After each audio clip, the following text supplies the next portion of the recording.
기독교 강요 3권 제2장 42번째. 항상 함께 역사하는 믿음과 소망. 그러나 이 믿음은 그것이 살아있는 곳이 어디든지 간에 영원한 구원에 관한 소망과 함께 분할되지 않는 짝을 이루며 나아가 그 자체로부터 소망을 자아내고 드러나게 한다. 이 소망이 제거된다면 아무리 믿음에 대한 유창하고 우아한 담화를 한다고 해도 우리는 우리가 가진 것이 아무것도 없다는 것만 증명하게 될 것이다. 왜냐하면 위에서 언급한 바와 같이 믿음은 하나님의 진리에 대한 확실한 과마로서 우리를 속일 수도 미혹할 수도 단지 공허한 것이 될 수도 없기 때문이다.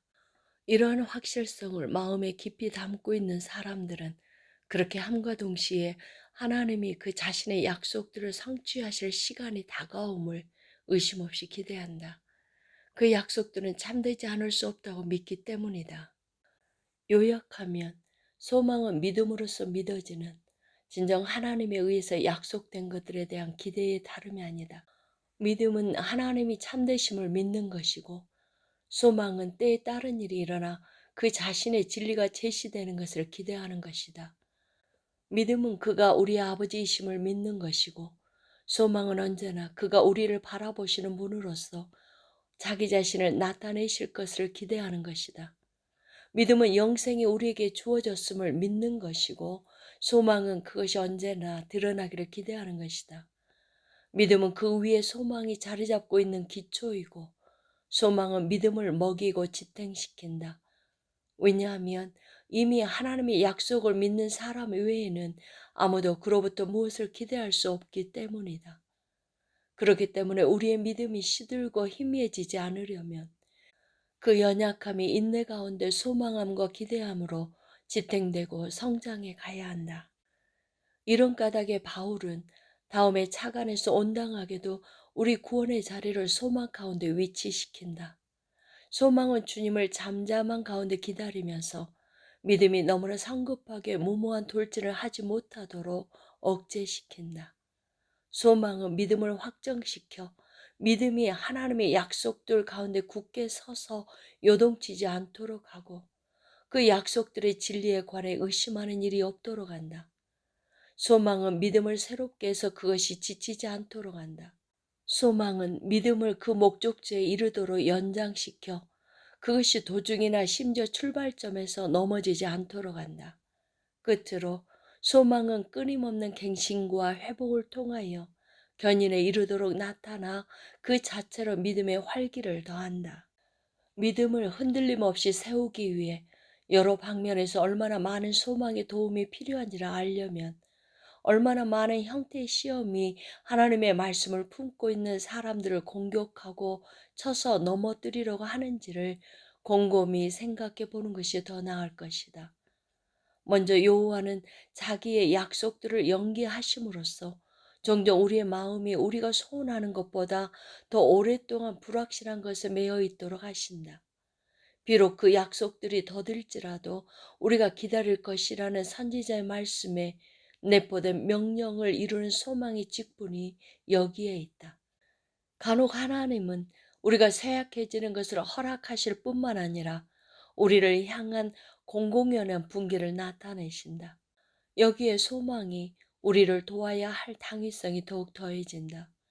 다른 선지자의 말씀에서 보듯이 우리는 야곱으로부터 자기 얼굴을 가리시는 여호와를 기다려야 할 것이다. 베드로가 전하듯이 심지어 이를 경멸하는 자들 역시 일어나 다음과 같이 묻는다. 주께서 강림하신다는 약속이 어디 있느냐?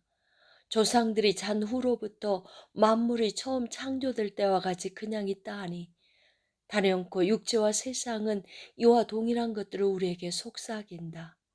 그때 우리는 소망의 인내로 지탱되는 우리의 믿음을 지키고 영혼에 대한 묵상 가운데 우리 자신을 굳게 묶어 천년을 하루와 같이 여겨야 한다.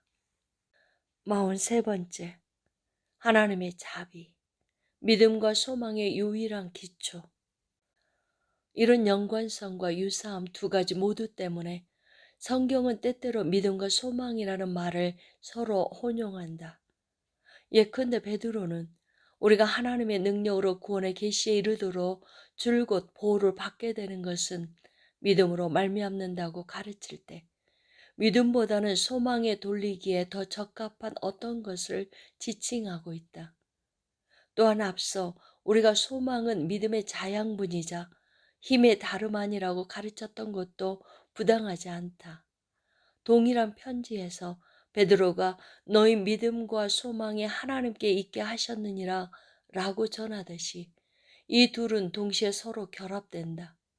그러나 빌립보서에서 바울은 자기의 바람을 소망에서 이끌어내는 바, 우리는 인내를 가지고 소망하면서 우리의 소원을 하나님이 정하신 적합한 때가 드러날 때까지 유효시킨다는 말씀이 이를 보여준다.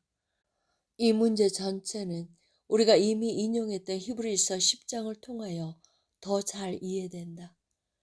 비록 애들로 표현하기는 하지만 다른 곳에서 전하는 바울의 다음 말씀은 동일한 의미를 지니고 있다. 우리가 성령으로 믿음을 따라 의의 소망을 기다리노니, 달리 말하면 우리는 값없이 부여된 사랑에 관한 복음의 증언을 마음속에 품고 소망 아래 감춰진 것을 하나님이 숨김없이 보여주실 때를 지금 기대한다. 이제 페트루스 룸바르투스가 하나님의 은혜와 행위의 공로를 소망의 이중적 기초로 제시한 것이 얼마나 어리석은지에 대해서는 추호의 모호함도 없어진다. 소망은 믿음에 속한 것 외에 다른 목표를 지닐 수 없다. 그런데 우리는 이미 믿음의 유일한 목표가 하나님의 자비라는 점을 아주 분명히 설명했다. 믿음은 이른바 두 눈을 부릅뜨고 이 목표를 바라보아야 한다. 이에 비추어 우리는 롬바르두스가 생생한 이유로 내세우는 것이 무엇인지 세심히 따지면서 들어볼 필요가 있다. 만약 당신이 감히 공로 없이 무엇이든 소망하려고 한다면 그것은 소망이 아니라 가정이라고 불려야 할 것이다 라고 그는 말한다. 사랑하는 독자여, 만약 누군가 하나님이 진실하시다고 믿고 있다고 해서 그를 무모하고 당돌하다고 선포해버리는 사람들이 있다면 그들을 못된 야수들이라고 경멸하는 것이 합당하지 않겠는가? 주님이 뜻하시는 바는 우리가 그의 선하심으로부터가 아니면 그 무엇도 기대하지 않는 것인데 그들은 그 선하심에 의지하고 따르는 것을 가정이라고 부른다. 오 선생이여, 당신은 엉터리 수다쟁이들이 모인 제정신이 아닌 학교들의 아주 걸맞는 제자들을 용케도 발견했도다. 그러나 우리는 우리가 죄인들로서 하나님의 작정된 말씀에 의해서 구원의 소망을 마음속에 품으라는 명령을 받았음을 알고 있나니 기꺼이 그의 진리를 취하여 행위에 대한 확신을 버리고 오직 그의 자비에 의지해서 담대히 선한 소망을 가지도록 하자. 너희 믿음대로 되라라고 말씀하신 분은 속이지 않으실 것이다. 아멘.